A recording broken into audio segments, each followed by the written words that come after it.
Hello everyone, स्वागत है आप सबका हमारे प्यारे से यूट्यूब चैनल मेंटोरा क्लासेस पे। तो आज है हमारा बेसिक मैथ्स का लेक्चर नंबर 8 और इस लेक्चर में आज हम सीखने वाले हैं जियोमेट्रिक प्रोग्रेशन के बारे में। जैसे लास्ट लेक्चर में हमने पढ़ा था अर्थमेटिक प्रोग्रेशन के बारे में विच इज एपी सीरीज, ऐसे ही जियोमेट्रिक प्रोग्रेशन को हम प्यार से बुलाते हैं जीपी सीरीज के नाम से। किस नाम से बुलाते हैं भाई? जीपी सीरीज के नाम से। तो आज के लेक्चर में हम जीपी सीरीज के बारे में पढ़ेंगे कि जीपी सीरीज होती क्या है, उसके कुछ इंपॉर्टेंट फॉर्मूलेस के बारे में पढ़ेंगे। कौन से फॉर्मूले जो फिजिक्स में यूज होते हैं, क्योंकि हम मैथ्स को कवर नहीं कर रहे हैं, हम उस बेसिक मैथ्स को कवर कर रहे हैं जो कि फिजिक्स में यूज होने वाले हैं आपके। चलें स्टार्ट करते हैं आज का लेक्चर। आज के लेक्चर की आप सब लोग हेडिंग डालेंगे जियोमेट्रिक प्रोग्रेशन, जिसको प्यार से बुलाएंगे हम, क्या बुलाएंगे? GP series. जियोमेट्रिक प्रोग्रेशन एक बहुत ही इंपॉर्टेंट टॉपिक है। किस लिए? फिजिक्स के लिए, क्योंकि फिजिक्स में कुछ ऐसे क्वेश्चन होते हैं जहां पर जीपी सीरीज की एप्लीकेशन है। तो अगर मैं ये जीपी सीरीज अभी से पढ़ लूंगा तो आगे जाकर मेरे को फिजिक्स में कोई भी दिक्कत नहीं आने वाली। ठीक है, तो समझते हैं ये जीपी सीरीज होती क्या है। जैसे एपी सीरीज में हम लोगों ने क्या देखा था कि एपी सीरीज जो हमने लास्ट लेक्चर में पढ़ी वो भी क्या थी? एक सीक्वेंस ऑफ नंबर थी, जिसमें जो अगला वाला नंबर होता है, जैसे बहुत सारे नंबर्स हैं, सीरीज क्या होती है? पहला नंबर, दूसरा नंबर, तीसरा नंबर, चौथा नंबर, ऐसे नंबर चलते हैं। तो एपी सीरीज में क्या होता था, जैसे मान लो पहला नंबर ए है, तो उससे अगले वाला जो नंबर होगा ना, वो कैसे आएगा? पहले वाली वैल्यू में कांस्टेंट वैल्यू ऐड करके, जिसको हमने डी बोला था। तो ए में डी प्लस करा तो ए प्लस डी हो गया। फिर उससे अगली टर्म कैसे आएगी? उसी नंबर को ऐड करके, जिसको डी बोला हमने, यानी कि पहली टर्म ए, दूसरी टर्म ए प्लस डी, तीसरी टर्म क्या हो जाएगी? ए प्लस टू डी। यानी कि एपी सीरीज में कांस्टेंट नंबर को हम ऐड करते थे। अब जीपी सीरीज में क्या करेंगे देखिए, जैसे मान लीजिए मैं यहां पर एक जीपी सीरीज लिखने जा रहा हूं। जीपी सीरीज, कोई भी सीरीज होती है वो जिस नंबर से स्टार्ट होती है ना, उस नंबर को कहते हैं हम फर्स्ट टर्म। तो मान लीजिए इस जीपी सीरीज की जो फर्स्ट टर्म है वो है ए। क्या है फर्स्ट टर्म इसकी? ए है। तो जो भी पहला नंबर मैं सीरीज का लिखता हूं उसको बोला जाता है फर्स्ट टर्म। तो ये है फर्स्ट टर्म हमारी एपी सीरीज की। अब जो नेक्स्ट टर्म आती है ना, सॉरी एपी सीरीज गलती से बोल दिया, जीपी सीरीज पढ़ रहे हैं आज हम, तो ये ए फर्स्ट टर्म है। अब जीपी सीरीज भी क्या है? सेम सीक्वेंस ऑफ नंबर है, बट एपी और जीपी में फर्क क्या होता है? एपी में तो हम कांस्टेंट नंबर को ऐड करते हैं, यहां पर हम कांस्टेंट नंबर को मल्टीप्लाई करेंगे। तो पहले एक बार देख लेते हैं, बाद में उसकी डेफिनेशन लिखेंगे। जैसे पहली टर्म ए है, मेरे को नेक्स्ट टर्म चाहिए, तो मैं इसे एक कांस्टेंट नंबर से मल्टीप्लाई कर देता हूं, लेट्स से आर। आर कोई भी कांस्टेंट नंबर हो सकता है जिससे मैं अपनी पिछली वाली टर्म को मल्टीप्लाई करूंगा, ताकि मेरे को नेक्स्ट टर्म मिल जाए, यानी कि सेकंड टर्म मिल जाए। तो ए इंटू आर कितना हो जाएगा? ए आर हो जाएगा। ये हो गई सेकंड टर्म। अगर मेरे को थर्ड टर्म चाहिए, क्योंकि मेरे को एक सीक्वेंस बनाना है जिसमें हमेशा जो नेक्स्ट वैल्यू होगी वो एक कांस्टेंट नंबर से मल्टीप्लाई करके मिलनी चाहिए। यहाँ पे मैंने आर से मल्टीप्लाई करा, तो आगे भी किससे मल्टीप्लाई करूंगा? आर से मल्टीप्लाई करूंगा। तो A R multiplied by R कितना हो जाएगा? ए आर स्क्वायर हो जाएगा। अगेन मैं सेम चीज रिपीट करूंगा, आर से मल्टीप्लाई करूंगा तो जो नेक्स्ट टर्म है वो क्या आ जाएगी? ए आर का क्यूब आ जाएगी। अगेन मैं सेम चीज करूंगा, फिर से आर से मल्टीप्लाई कर दूंगा और फिर क्या आ जाएगा? ए आर की पावर 4 एंड सो ऑन। इस तरीके से सीरीज चलेगी। तो समझ रहे हैं आप लोग जीपी सीरीज होती क्या है? किसी भी नंबर को, कांस्टेंट नंबर को अगर मैं पिछले वाले नंबर में मल्टीप्लाई करूं और मेरे को नेक्स्ट वैल्यू मिले और ऐसा हर नंबर में दिखे मेरे को, तो उस सीरीज को क्या बोल देंगे हम? जीपी सीरीज बोलेंगे। जल्दी से डेफिनेशन लिख ले हम जीपी सीरीज की। जीपी सीरीज की डेफिनेशन लिखें, it is a sequence of number. It is a sequence of number. ये भी क्या होता है? सीक्वेंस ऑफ नंबर है। It is sequence of number in which in which in which we will get next value, in which we will get next value by multiplying the previous value to get the next value। एक minute में देख लूं नीचे का आ रहा है नहीं आ रहा? हाँ जी आ रहा है, लिख सकते हैं हम आसानी से। चलिए लिखते हैं। तो ये एक सीक्वेंस ऑफ नंबर है इन विच, we will get next value by multiplying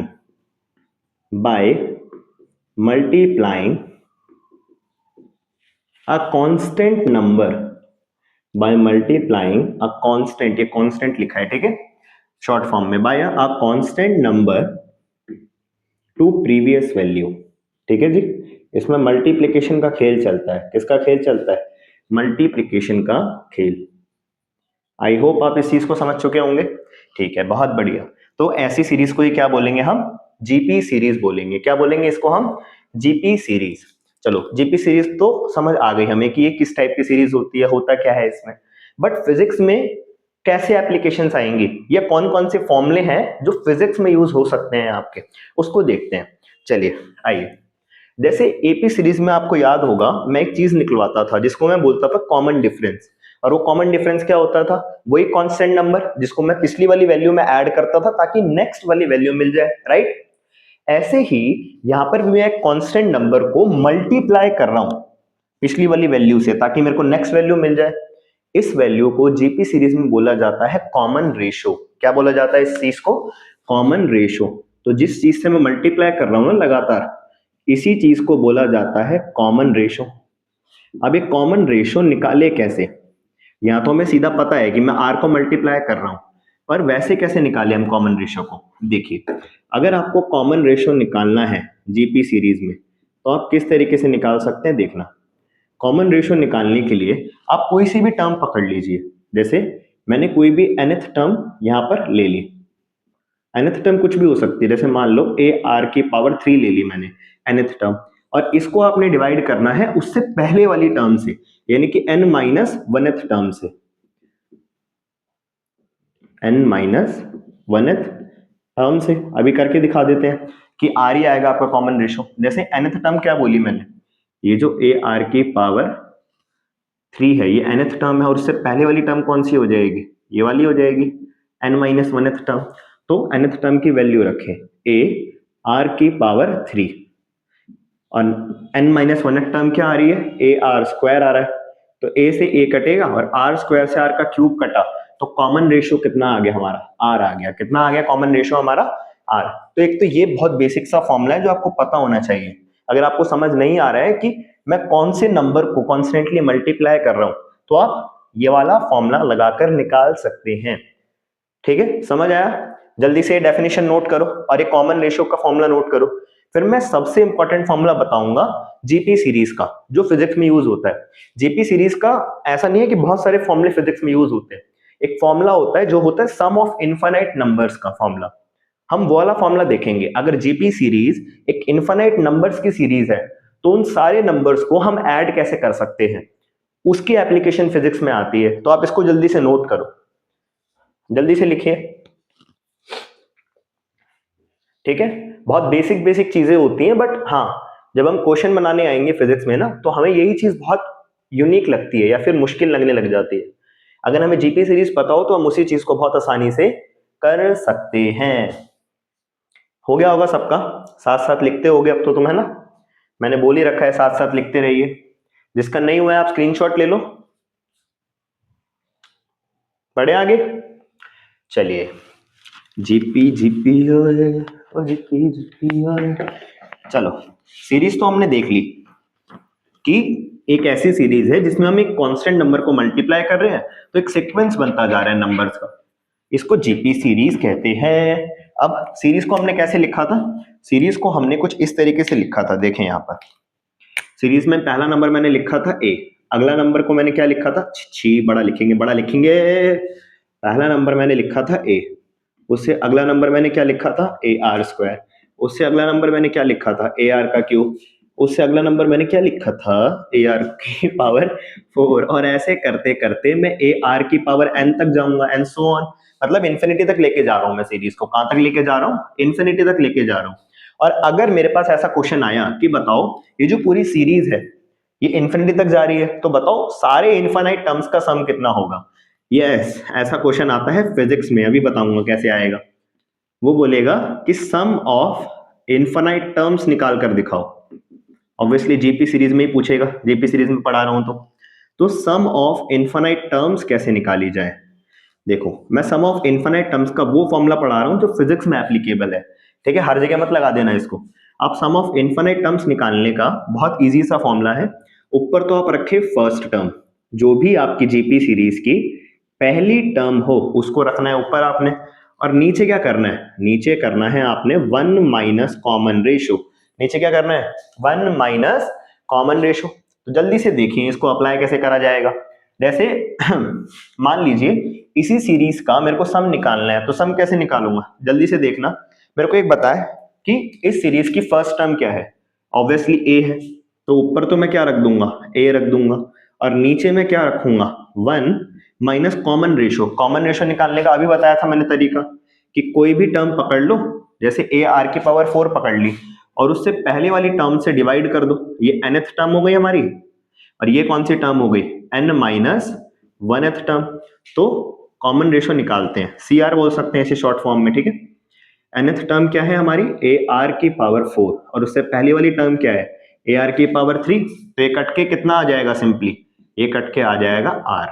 तो यहां पर मैं लिख सकता हूं ए अपॉन में वन माइनस आर, क्या आ जाएगा हमारा, सम ऑफ इनफाइनाइट टर्म्स। क्या आ जाएगा हमारा, सम ऑफ इनफाइनाइट टर्म्स आ जाएगा। समझे आप इस चीज को, ठीक है। जल्दी से करिए, मैं एक सीरीज दूंगा भी आपको, आप उसका मेरे को सम निकाल कर बताना, ठीक है।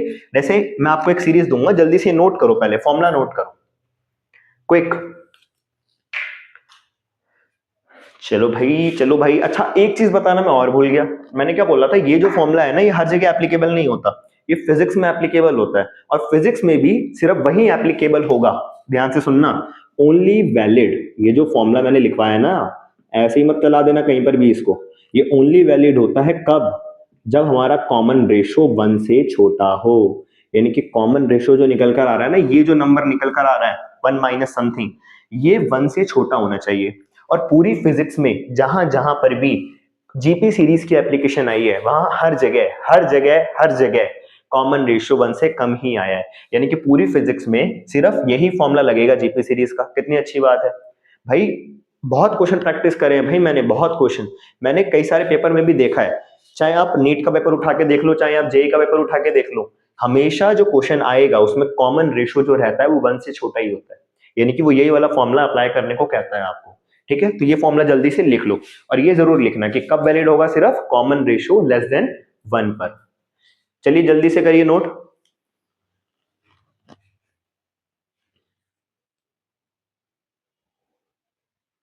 हो गया होगा, बढ़िया आगे। चलिए अब करते हैं इस पे कुछ क्वेश्चंस। आइए, सम ऑफ इनफाइनाइट टर्म्स का फॉर्मूला, फर्स्ट टर्म अपॉन में 1 माइनस कॉमन रेशियो। इतना सिंपल फॉर्मूला देखा है क्या कहीं, अरे देखा है क्या, हैं तुम हुस्ने परी तुम जाने जहां, सुना है वो जाकिर, जाकिर क्या है, जाकिर खान, पूरी शायरी ऐसे ही बोलता है ना कि भाई तुम ही हो जो कुछ हो। तो यही फॉर्मूला है जो फिजिक्स में लगना है जीपी सीरीज का, तो इसको बस तुम तारीफ करते रहो इस फॉर्मूले की। जैसे मान लो एक सीरीज मेरे को दी 1, फिर मेरे को दिया 1/2, फिर मेरे को दिया 1/4, फिर मेरे को दिया 1/8, फिर मेरे को दिया 1/16, फिर मेरे को क्या दिया 1/32, एंड ऐसे करते करते वो इंफिनिटी तक चली गई सीरीज, ठीक है। अब मेरे को बोला जा रहा है कि आप क्या करके दिखाएं, आप मेरे को इस सीरीज का सम करके दिखाएं, और कहां तक, इन्फिनिटी तक करके दिखाएं। यानी कि आपको वो निकालने को कह रहा है सम ऑफ इनफाइनाइट टर्म्स। क्या निकालने को कह रहा है भाई, सम ऑफ इनफाइनाइट टर्म्स। कहो यार आता है ये तो बच्चों का खेल है एकदम ही, है ना। निकाल दे जल्दी से सम ऑफ इनफाइनाइट टर्म्स। फॉर्मूला क्या होता था, फॉर्मूला होता था फर्स्ट टर्म अपॉन में 1 minus common ratio. Generally first term को ऐसे बताते हैं, तो फर्स्ट टर्म की जगह ए भी लिख सकते हैं हम, ठीक है। पर इस सीरीज में जो फर्स्ट टर्म दिख रही है आपको, वो क्या दिख रही है, पहला नंबर कौन सा है सीरीज का, 1 है, तो यहां पर ए की जगह पे 1 रखना, ठीक है भाइयों, और भाइयों की बहनों, मेरी भी बहनों, ठीक है। चलो इधर देखो, अब कॉमन रेशो की बात कर लेते हैं। कॉमन रेशो कैसे निकालते हैं भाई, अगर मान लीजिए कॉमन रेशो में निकालना है, तो कोई भी nth वैल्यू पकड़ लो, ठीक है। लेट्स से ये क्या है मेरी nth वैल्यू, और उसको उससे पहले वाली वैल्यू से डिवाइड कर दो, इसको बोलते हैं n माइनस 1th वैल्यू। तो nth वैल्यू क्या है मेरी 1/4, और ये क्या है 1/2। जब आप इसको रेसिप्रोकल करेंगे तो ये हो जाएगा 1/4, और ये रेसिप्रोकल होकर आ जाएगा ऊपर, यानी कि 2/1। तो कट के कितना आ गया रेशियो हमारा 1:2। कॉमन रेशो कितना आया? 1:2। भाइयों ये 1 से बड़ा है या छोटा? बहनों भी बताओ, 1 से बड़ा है या छोटा है कॉमन रेशो? 1 से तो छोटा ही है, यानी कि ये फॉर्मूला एप्लीकेबल है यहाँ पर, तभी तो लगा रहा था मैंने तो पहले ही देख लिया था सीरीज को देख के कि कॉमन रेशो 1 से छोटा है। चलिए रखे कॉमन रेशो की वैल्यू 1/(1 - 2)।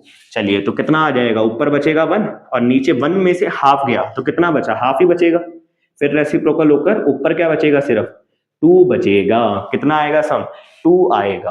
अब आप कहोगे सर इतने सारे टर्म्स हैं, इन्फिनिटी तक जाएंगे, इनका सम 2 ही आएगा?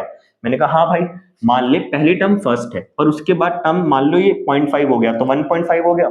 अब जैसे जैसे मैं आगे जाता जा रहा हूं तो ये नंबर छोटे भी तो होते जा रहे हैं, बहुत छोटे हो जाएंगे लास्ट में जाकर, तो मतलब इतने छोटे हो जाएंगे कि ऐड करूं या ना करूं वो फर्क पड़ेगा ही नहीं मेरे को इन्फिनिटी पे जाके। तो इसका जो सम आता है ना वो किसके बराबर आएगा? 2 के बराबर आएगा। तो इस तरीके से आप किसी भी जीपी सीरीज में सम ऑफ इनफाइनाइट टर्म्स निकाल सकते हैं जब कॉमन रेशो 1 से छोटा हो। ठीक है, और आप कहोगे ये कहाँ आएगा फिजिक्स में? ऐसे थोड़ी बोलेगा कि ये सीरीज लो निकालो सम इनका, ऐसे तो कहीं नहीं आएगा। सही बात है भाई, ऐसा तो कहीं नहीं आएगा। तो अब मैं बताता हूं फिजिक्स का एग्जैक्ट क्वेश्चन, जिस क्वेश्चन में जीपी सीरीज लगेगी। ठीक है, आपका ये नोट हो चुका होगा, जिसका नहीं हुआ है वो स्क्रीनशॉट लीजिए, मैं आपको क्वेश्चन बताता हूं। ठीक है, चलिए चलो चलो चलो यो। देखो फिजिक्स में ना आप फिजिक्स का कॉन्सेप्ट तो सीख जाओगे। कई बार क्या होता है, देखो कुछ सब्जेक्ट ऐसे होते हैं जिसमें आपको सब्जेक्ट समझ आ जाता है बट क्वेश्चन नहीं बनते। सॉरी, सब्जेक्ट समझ आ जाता है पर थ्योरी वाला सब्जेक्ट है तो क्वेश्चन बना लेते हो। बट फिजिक्स वैसा नहीं है। अगर फिजिक्स में आपको फिजिक्स का कॉन्सेप्ट भी समझ आ गया कि क्या फिजिक्स हो रही है यहाँ पर, उसके बाद भी भाई क्वेश्चन नहीं बनते। क्योंकि क्वेश्चन बनाने के लिए ना आपको 3 चीजों की मदद चाहिए।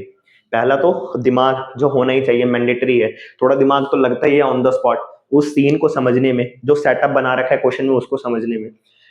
उसके बाद जो सबसे इंपॉर्टेंट चीज है, या उससे पहले भी कह लो, सबसे इंपॉर्टेंट चीज कौन सी आती है? लैंग्वेज। आपको लैंग्वेज डिकोड करनी पड़ती है, और लैंग्वेज इंग्लिश में है। ज्यादा से ज्यादा लोग पेपर इंग्लिश में ही देते हैं ना। इंग्लिश को समझना, देन ये चीज फाइंड करना कि क्या पूछ रहा है, ये भी बहुत इंपॉर्टेंट टास्क है। और अगर आप सब कुछ समझ गए, आप वहां का सेटअप भी समझ गए, आपने लैंग्वेज भी डिकोड कर ली, क्या दिया है क्या फाइंड करना है ये भी पता लगा लिया, उसके बाद आती है कैलकुलेशन। और उसी को टैकल करने के लिए ये सब कर रहे हैं हम। क्योंकि अगर मान लो सब कुछ हो भी गया और मान लो क्वेश्चन ही नहीं बना तुमसे, तो काहे की फिजिक्स पढ़ी? सब कॉन्सेप्ट समझ गया, एग्जामिनर को तो करके दिखाना पड़ेगा ना भाई, सॉल्व करके दिखाना पड़ेगा, और वो होगा नहीं इसके बिना। इसलिए सीख लो, ये बहुत काम की चीज है। देखो, आपने एक चैप्टर का नाम सुना होगा, gravitation.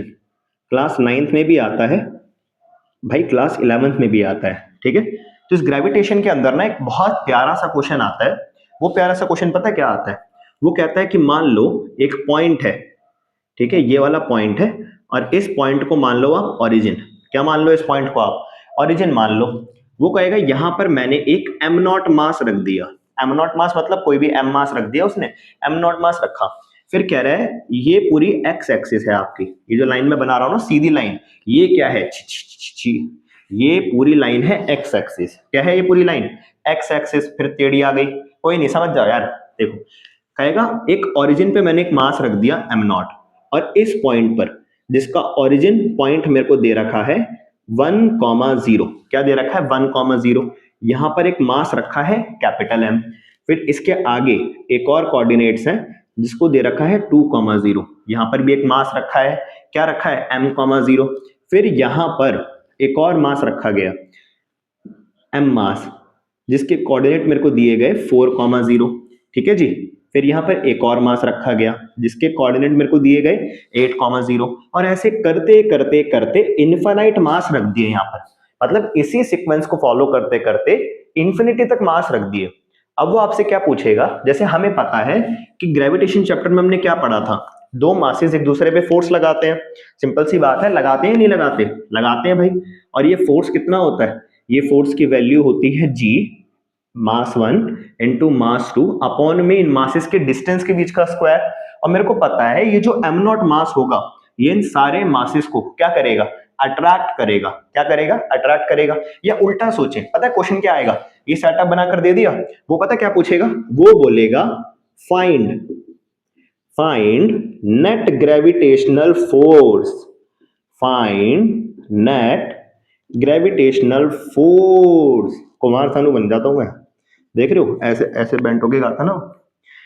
Find net gravitational force on mass am not, यानी कि ये बताओ कि यहां पर बहुत सारे मास रखे हैं, वो सारे के सारे इस एम नॉट पे फोर्स लगाएंगे, लगाएंगे नहीं लगाएंगे। अब मेरे को ये बताना है कि सबका फोर्स ऐड करके बताओ कि कितना फोर्स लगेगा एम नॉट पे। ये क्वेश्चन दिया मेरे को। अब भाई इन्फिनिटी तक मास रखे, कहां तक कैलकुलेट करें? दो मासेस के बीच में तो मैं कैलकुलेट कर लेता हूं आसानी से, पर इतने सारे मास रखे हैं तो कैसे करें? देखो कैसे करेंगे। मान लो ये एम मास है, ये इस एम नॉट मास पे कहां फोर्स लगाएगा, जल्दी से बताओ। दो मास एक दूसरे से प्यार करते हैं, नफरत? प्यार ही करते हैं भाई, अट्रैक्शन होता है ना, अट्रैक्टिव फोर्स होता है, ग्रेविटेशनल फोर्स। तो ये वाला जो एम मास है, ये इस एम नॉट मास को पकड़कर अपनी तरफ खींचेगा। मान लो ये लगा रहा है कुछ F1 फोर्स, छी, ये लगा रहा है कुछ F1 फोर्स। कितना फोर्स लगा रहा है? F1 फोर्स लगा रहा है। अब सिमिलरली ये वाला दूसरा वाला एम मास, ये भी तो इस एम नॉट मास पे फोर्स लगाएगा। मान लो ये आगे की तरफ फोर्स लगा रहा है F2। कितना फोर्स लगा रहा है? F2 फोर्स लगा रहा है। फिर ये वाला मास भी तो इसको पकड़ के खींचेगा। भाई सारे मास के बीच में दुश्मनी थोड़ी है, सब इसको अट्रैक्ट करना चाहेंगे अपनी तरफ। तो ये भी आगे की तरफ कुछ फोर्स लगाएगा, लेट से F3। ऐसे करके ये वाला मास भी लगाएगा। ये वाला मास कितना फोर्स लगाएगा आगे की तरफ को? F4 फोर्स लगाएगा। तो मेरे को क्या करना है ना, जितने भी मास यहाँ पर रखे हैं वो सारे क्या करेंगे, इस मास को पकड़ के खींचेंगे अपनी तरफ। क्या करेंगे? अपनी तरफ खींचेंगे। और सब एक डायरेक्शन में खींच रहे हैं। अगर मान लो आप खड़े हो यहाँ ऐसे करके और आपको कोई सारे आगे खींच ले, तो सबका फोर्स क्या हो जाएगा? ऐड हो जाएगा। मेरे को क्या निकालना है यहाँ पर? नेट ग्रेविटेशनल फोर्स, यानी कि मेरे को नेट फोर्स निकालना है। क्या निकालना है मेरे को? Net force. और नेट फोर्स के लिए हम कर देते हैं सारे फोर्सेस को ऐड। जब भी नेट फोर्स निकालने को बोले ना और सब सेम डायरेक्शन में आए, तो नेट फोर्स अगर मेरे को किस पे निकालना है? एम नॉट पे निकालना है। तो उस पे लगने वाले फोर्सेस को ऐड कर दो। फोर्स 1 भी ऐड हो जाएगा, फोर्स 2 भी ऐड हो जाएगा, प्लस में फोर्स 3 भी हो जाएगा, प्लस में फोर्स F भी हो जाएगा, एंड सो ऑन। भाई मास तो इन्फिनिटी तक रखे हैं, सब फोर्स लगाएंगे तो सबको ऐड कर दो। अब सबकी वैल्यू लिखते हैं हम एक एक करके, ठीक है? जैसे F1 वाले फोर्स की मैं वैल्यू रखूं। F1 लग किस किस के बीच में रहा था? एक तो ये वाला एम मास और एक ये वाला एम मास। अरे एक मिनट रुको, ये वाला एम मास, ये वाला एम मास, डिस्टेंस कितना है इनके बीच में? ये 0,0, ये 1,0, यानी कि एक्स एक्सिस में कितना आगे आया? मैं 1 आगे आया। यानी कि मैं बोल सकता हूं ये जो पहले मासेस हैं इनके बीच में डिस्टेंस है लेट से 1 मीटर का। कितने का डिफरेंस है? 1 मीटर का। पहला मास एम नॉट, दूसरा मास एम। तो पहला वाला फोर्स कितना आ जाएगा? G M naught M, G M naught M. और डिस्टेंस कितना है इनके बीच में? 1। 1 का स्क्वायर कर दो। समझ रहे हो? एक बार चेक कर लूं आ रहा है नहीं आ रहा वीडियो में। एक minute, just a minute, just a minute. आ रहा है आ रहा है आ रहा है, ठीक है? चलो करें। पहला वाला फोर्स तो ये हो गया। दूसरा वाला फोर्स क्या आ जाएगा? जी एम नॉट एम, क्योंकि मास तो सेम ही है ना। ये देखो एम नॉट और एम, और इनके बीच का डिस्टेंस कितना है? 2। तो नीचे आ जाएगा 2 का स्क्वायर। तो देखिए यहां पर नेट फोर्स कितना हो जाएगा? नेट फोर्स हो जाएगा आपका, इधर देखिए, एफ नेट बराबर जो आएगा, यहां देखना ये क्या था बाहर? जी एम नॉट एम बाहर ले लिया था कॉमन हमने, और इस पूरी सीरीज का सम कितना आया? 4/3। यानी कि नेट फोर्स आ जाएगा 4 G M naught M upon में 3 न्यूटन। क्योंकि फोर्स निकाल रहे हैं, न्यूटन में ही लिखना पड़ेगा हमें। तो आपको जीपी की एप्लीकेशन समझ आई कि हम कितने मुश्किल क्वेश्चन को कितनी ही आसानी से कर सकते हैं अगर हमें जीपी कॉन्सेप्ट पता है तो। देखिए वैसे शुरू में तो ये क्वेश्चन बहुत ज्यादा मुश्किल लग रहा था, पर ये कितना आसान हो गया हम सबके लिए ये वाला क्वेश्चन। तो आई होप आपको जीपी सीरीज अच्छे से समझ आई होंगी, और इसमें किस टाइप के क्वेश्चंस आपको मिलेंगे क्लास 11 फिजिक्स में वो आपको समझ आए होंगे। सेम क्वेश्चन होता है क्लास 12 फिजिक्स का भी, जो आता है जीपी सीरीज के एप्लीकेशन के अंदर। बस यहाँ पर मासेस की जगह क्या लिखा होता है? वहां पर चार्ज लिखा होता है। क्या लिखा होता है? चार्ज लिखा होता है। अब ये मल्टीपल क्वेश्चंस हम डिस्कस करेंगे हमारे आगे आगे आने वाली सीरीज में। जब हम क्लास 12 में करेंगे चैप्टर 1, उसमें ऐसे क्वेश्चंस हैं, चैप्टर 2 में ऐसे क्वेश्चंस हैं, देन हम ये सारे क्वेश्चंस भी डिस्कस करेंगे। फॉर नाउ आज की वीडियो के लिए हम इतना ही करते हैं। हमने इस कॉन्सेप्ट में आज की वीडियो में क्या सीखा कि जीपी सीरीज क्या होती है, जीपी सीरीज में कौन कौन से बेसिक फॉर्मूले हैं जो फिजिक्स में आपके काम आएंगे। अब नेक्स्ट वीडियो जो रहने वाली है उसके अंदर हम कवर करेंगे कोऑर्डिनेट ज्योमेट्री को, जिसमें हम सारे टाइप के ग्राफ पढ़ेंगे जितने भी क्लास 11-12 फिजिक्स में आते हैं, जो कि ऑलमोस्ट 10 to 15% पार्ट है पूरे फिजिक्स का। क्योंकि अगर आपको ग्राफ पढ़ना नहीं आएगा, ग्राफ को समझना नहीं आएगा, तो आप आसानी से क्वेश्चन बना नहीं पाएंगे ग्राफ के। तो चलिए मिलते हैं नेक्स्ट वीडियो में। Thank you so much.